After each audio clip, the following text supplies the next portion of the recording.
Good morning, I'm John Goss, and I come from Indiana, where we had a really great run with Peyton Manning. Thanks for sending him up to us. I'm here to talk to you about, well, also I have a lot of experience in tourism and economic development with communities of all sizes with the state of Indiana. I'm going to talk to you about new directions for your new economy, and to just pick up where Brad got us, with that economic development communication with the businesses, I think the next step would be to figure out a laser focus on marine services, refurbishment, and repair. You have a lot of business savvy, you have a lot of skilled workers, you're in a fantastic strategic location for access all along the Gulf and all the way up to my home area, the steel mills in Indianapolis, where I see barges of scrap. Now I understand some of the connections. You're sending us the lifeblood for the steel industry from down here when you're taking those old rigs apart and so forth. We are connected, and I think you need to look at that, all the opportunities for that service and those businesses that would put you in a position to get more business from marine repair. There are required repairs and refurbishments for all vessels, and that information is publicly available. You can create a database, you could proactively contact those owners, and with repeated contacts, make sure that they're aware of all the capabilities of your businesses down here, and hopefully that's going to turn into rewards for your existing businesses then. Also look at the Gulf Intracoastal Waterway connections. From Texas to Chicago, we have incredible amount of river traffic, and this is a shortcut for the petroleum industry, for other people to come through your access route to the Mississippi, and you need to use it more to your advantage. Look at services for the barge and tow industry, the recreational boating that happens on the Intercoastal, and see what you might be able to focus in on and become the center for additional services in that area. Second, I want to talk about the visitor stuff, which is what I really like about this area even more. Cliff started us off on some of the great positives that we've identified. You certainly do have a good basis. The hotel rooms are here. They're available. They're centrally located. And you have rooms available through the week, and particularly on weekends, for packages for people from nearby regions to come to this area.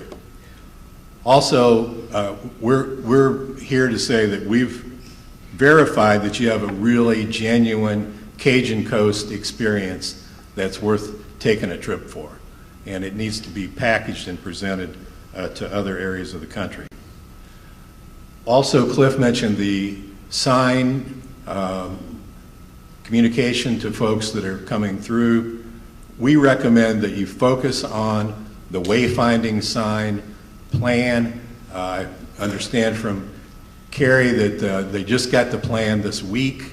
It's going to take some resources, but we think this is low-hanging fruit. This is one of the first things you could accomplish in the near term that would make a big difference and put you on the map, literally, with a wayfinding system to connect all of your attractions and visitor services and historic and high points in the community.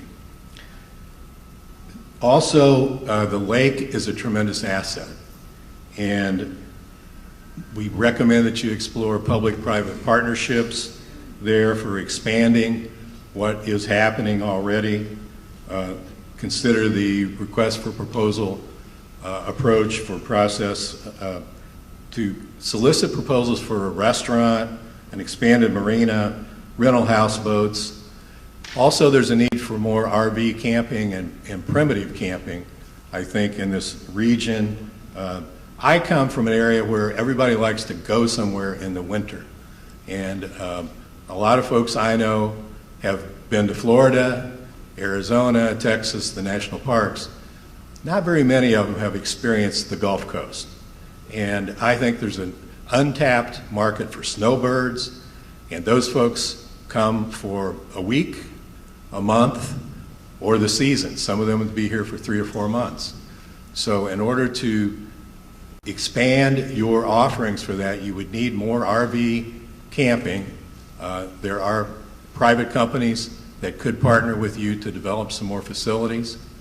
Also, I think to add to that, it would be significant on the adventure traveler side, more primitive camping, camping where you could actually be in the refuge or nearby and get the outdoor experience at the same time.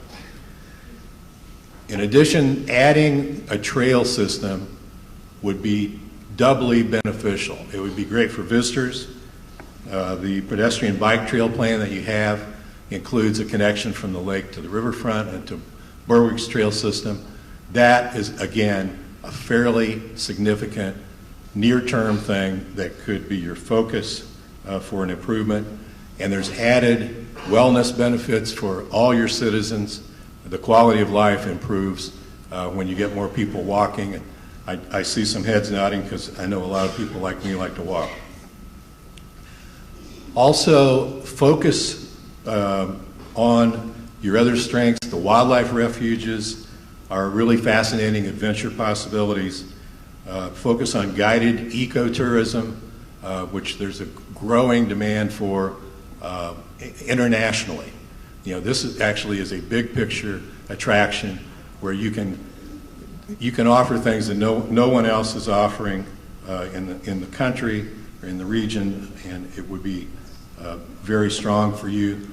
Also, I think you got a lot of people who love to hunt and fish, and they would like to get paid to do that, and they could be guides. So it would take a coordination system, and you're going to have to find partners, bait shops, boat sales partners, outfitters, but that is, again, for a minimal investment, could be a significant additional attraction and create new jobs in this area. Thank you all for an authentic Southern hospitality experience, and I'm going to turn it back to David.